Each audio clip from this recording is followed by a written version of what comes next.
चुड़ैल वहां से भागने वाली थी कि तभी वहां एक और चुड़ैल आ जाती है और उस बूढ़ी चुड़ैल को धक्का दे देती है, जिससे बच्ची तालाब में गिर जाती है और मरमेड उसे पकड़ लेती है। तुम कौन हो? दूर किसी गांव में कमला नाम की एक बूढ़ी औरत रहती थी, जिसका एक ही बेटा था, वरुण। वो चाहती थी उसके बेटे की शादी किसी अमीर घर में हो और बहुत सारे दहेज आए। लेकिन वरुण ने एक गरीब लड़की शोभा से शादी की, जो उसकी माँ को बिल्कुल भी पसंद नहीं थी। कुछ समय बाद शोभा गर्भवती हो जाती है।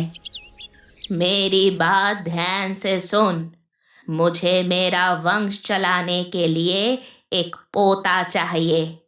अगर बेटी हुई ना तो देख लेना। ये आप क्या कह रही है माँ जी? मुझे क्या मालूम भगवान मेरी झोली में बेटा डालेगी या बेटी?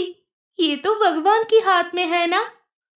ये फालतू की बात तुम मुझसे मत करो। मैंने जो कहा उसे सुनो, वरना मैं तुम्हें घर से बाहर कर दूंगी। तभी वहां उसके बेटा वरुण आता है और ये सब बातें सुन अपनी माँ से कहता है, ये सब क्या हो रहा है? माँ, आप ऐसी बातें कैसे कर सकती हैं? कुछ गलत भी कहाँ कहा मैंने?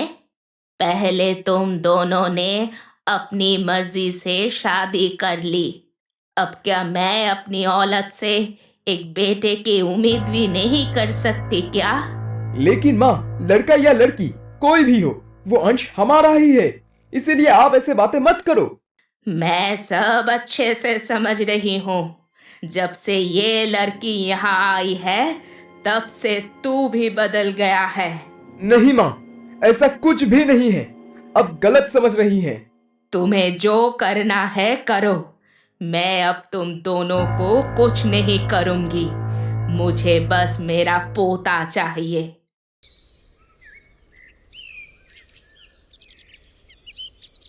ये क्या लड़की? मैंने इससे पहले ही कहा था, अगर लड़की हुई तो मैं इसे छोड़ूंगी नहीं। अब इसका कुछ करना होगा। इतना कहकर कमला अपनी बहू का ताकिया से दम घोट देती है और उसे खींचकर ले जाती है और एक खाली जगह पर आग लगा देती है।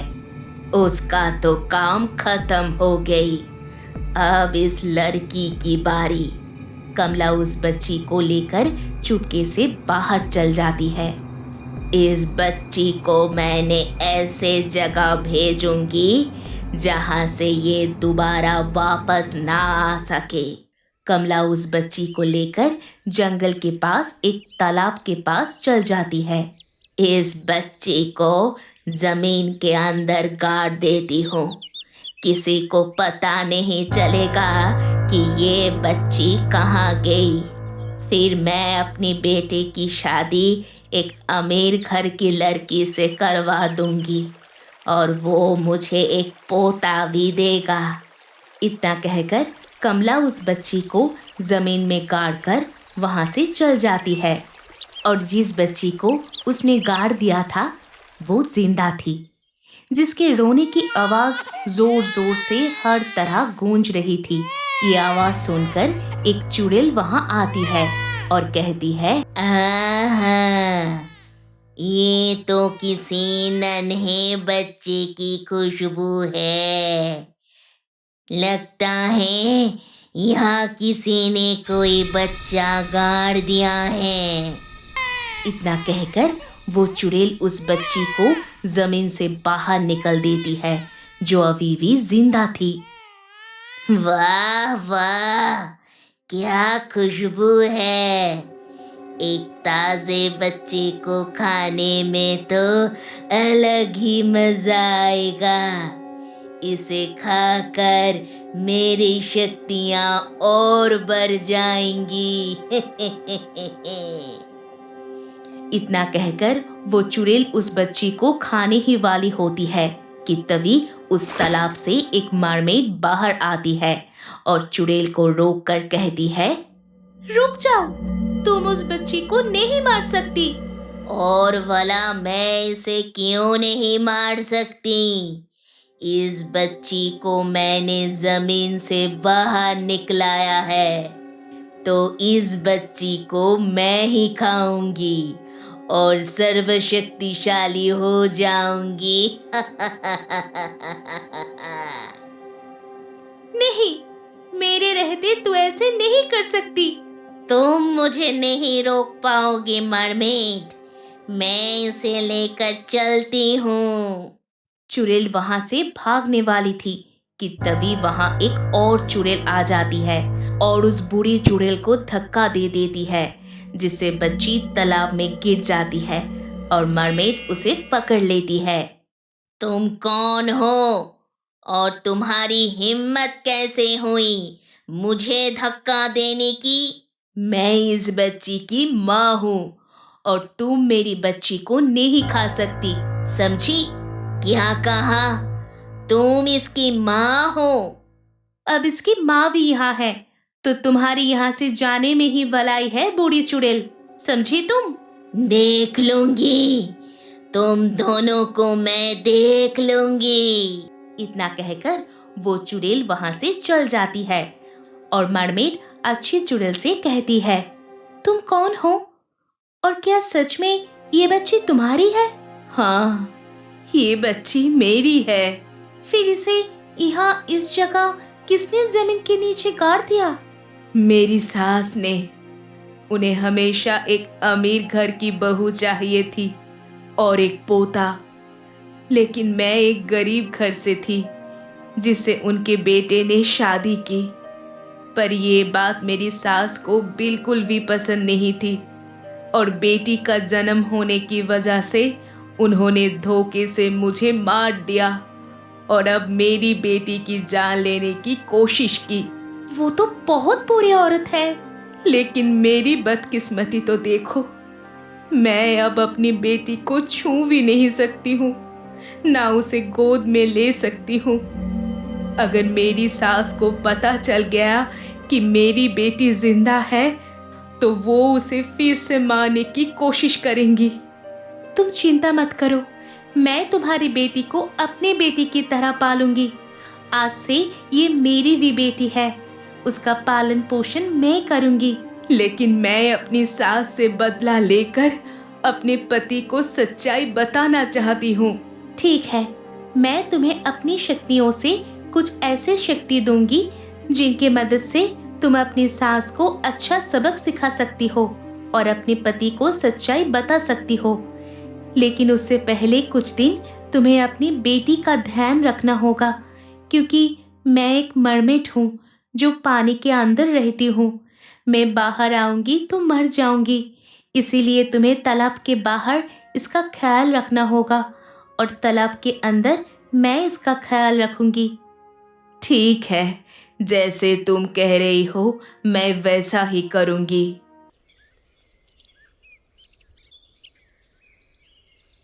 बेटा वरुण, बेटा वरुण। क्या हुआ माँ? आप इसे चिल्ला क्यों रहे हो? और शोभा कहाँ है? बेटा, शोभा भाग गई। क्या? शोभा भाग गई? लेकिन ये कैसे हो सकता है? उसने अभी बच्चे को जन्म दिया था, वो कैसे जा सकती है? हाँ बेटा, मैंने उसे बहुत रोकने की कोशिश की, लेकिन वो अपने बच्चे को लेकर एक आदमी के साथ भाग गई। उसने तुझे धोखा दिया। नहीं माँ, ये सच नहीं हो सकता है। हाँ बेटा, ये ही सच है। ये सुन वरुण अपनी पत्नी और बच्ची को ढूंढने के लिए हर जगह जाती है, लेकिन उसे वो कहीं नहीं मिलती। यहाँ कमला ये सब करके बहुत खुश थी। जैसे ही उसका बेटा वापस आता है, फिर से उसने कहती है, बेटा, मैं तो कहती हूँ तू अब उसका रास्ता देखना छोड़ दे। वो तुझे छोड़कर भाग गई है, वो वापस नहीं आने वाली, समझा? नहीं माँ, मुझे ऐसा नहीं लगता। मेरी शोभा मुझे कभी धोखा नहीं दे सकती। जरूर उसके साथ कुछ बुरा हुआ है। दूसरी ओर जलपरी और अच्छी चुड़ैल मिलकर उसकी बेटी का ख्याल रख रहे थे। दोनों ही बहुत प्यार से उसके साथ खेल रहे थे। धीरे धीरे वक्त बीत जाती है। यहाँ बूढ़ी चुड़ैल उस बच्ची को खाने की ताकत देख रही थी। ये दोनों 1 मिनट के लिए भी इस बच्ची को अकेला नहीं छोड़ते। मुझे किसी भी तरीके से इस बच्ची को उन दोनों से छुड़ाना होगा, लेकिन मैं इसे क्या करूं, कुछ समझ नहीं आ रहा। हाँ, एक आइडिया आया। अब मजा आएगा। अब देखते हैं कैसे ये दोनों इस बच्ची को कब तक बचाते हैं। इतना कहकर बूढ़ी चुड़ैल एक इंसानी औरत का वेश बदलकर कमला के घर जाती है और उससे कहती है, सुनिए बहन जी, मैं यहाँ आपको एक जरूरी बात बताने आई हूँ। क्या कहा? जरूरी बात? लेकिन तुम कौन हो? मैंने तुम्हें पहले यहाँ कभी नहीं देखा। हाँ, तुमने मुझे नहीं देखा, लेकिन मैं तुम्हें देखा है, उस बच्ची को जिंदा गाड़ते हुए और अपने ही बहू को जलाते हुए।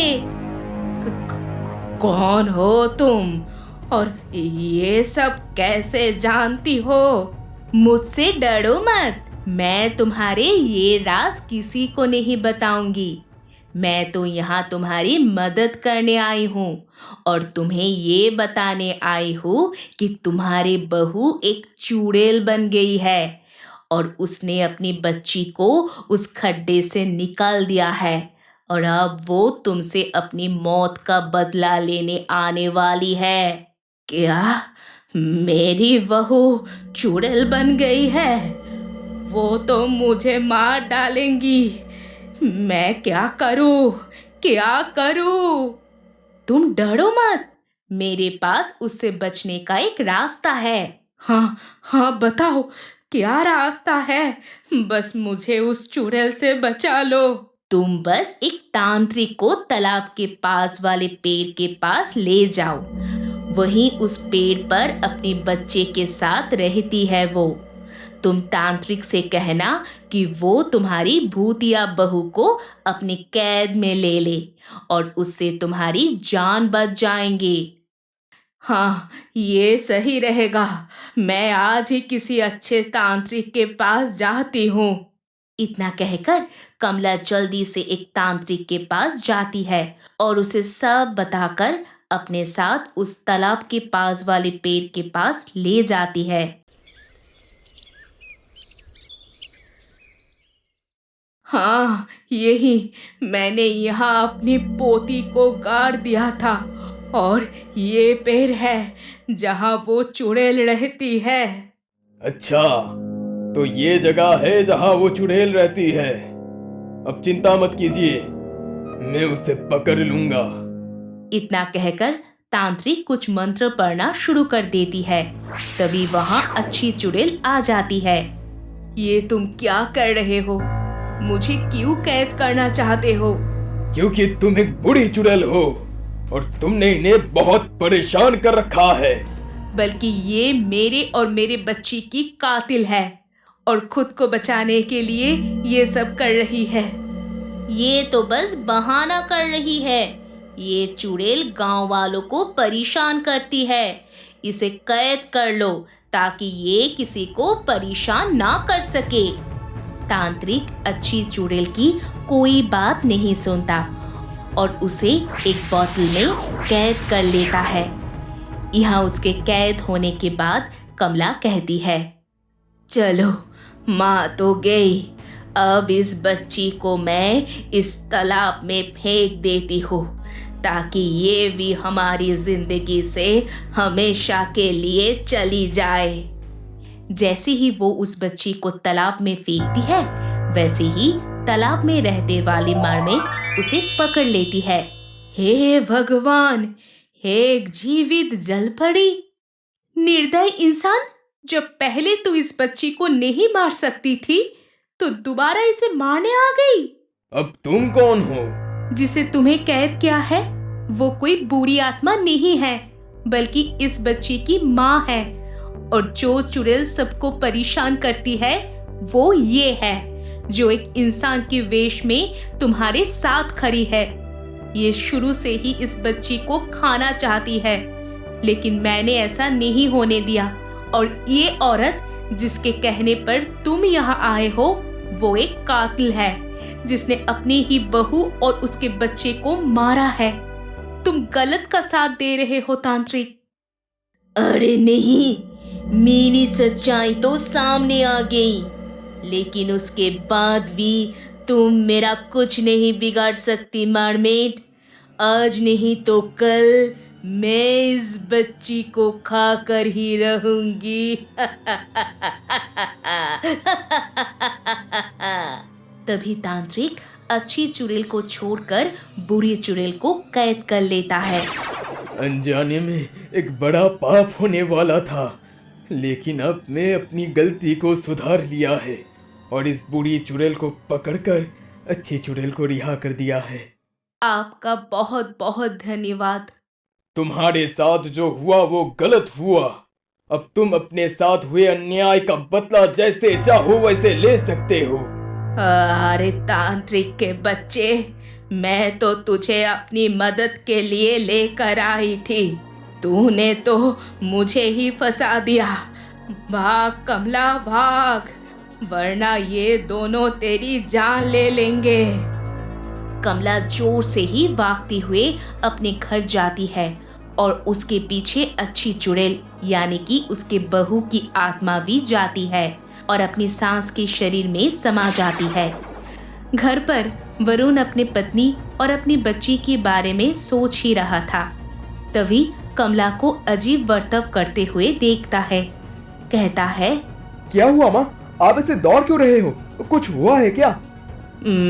बेटा मैं ना। कमला इतना कहती है कि तभी उसके अंदर समाई हुई शोभा की आत्मा उसे जोर जोर से थप्पड़ मारती है। वरुण को कुछ भी समझ नहीं आता कि उसकी माँ ऐसे हरकतें क्यों कर रही थी। बेटा मुझे बचा, ये मुझे मार देगी। कौन मार देगी? सासू माँ अब खुद बताएंगी या मैं बताऊं वरुण को? नहीं, मैं खुद बता दूंगी। जल्दी बताइए, वरना तुम्हारा काम तमाम कर दूंगी। नहीं, ऐसे मत करना, मैं बता रही हूँ ना। अरे माँ, क्या हुआ? आप ऐसे हरकतें क्यों कर रहे हैं? और ये दो आवाज कौन निकाल रही है?